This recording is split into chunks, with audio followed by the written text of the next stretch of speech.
और अभी साड़ी से ताड़ी रउआ लोग सुननी है, कैसा लागल?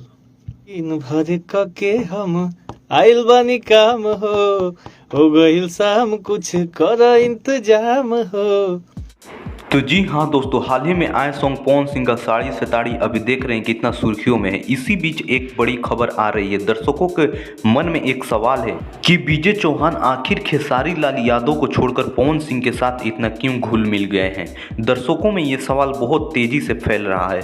तो मैं पहले आपको विजय चौहान के बारे में बता दूं कि ये एक साफ सुथरे राइटर हैं और सिंगर भी हैं, बहुत अच्छा गाते भी हैं। तो इनका जो संबंध है पवन सिंह खेसारी लाल यादव के साथ बहुत ही अच्छा है। दोनों के साथ एक भाव का प्रेम रखते हैं और दोनों को सॉन्ग देते हैं जो कि सुपरहिट इनका सॉन्ग होता है और लिरिक्स भी ज़बरदस्त होता है। तो आपको मैं ये क्लियर कर दूं कि इनका जो खेसारी लाल और पवन सिंह से ऐसा कोई विवाद नहीं है कि मैं खेसारी लाल को दूंगा तो पवन सिंह को नहीं दूंगा, पवन सिंह को दूंगा तो खेसारी लाल को नहीं दूंगा। तो आपके सामने मैं बस ये बताने वाला हूँ कि बस आप लोग ये सोचना छोड़ दीजिए और दोनों के साथ काम कर रहे हैं और यह अच्छी बात है।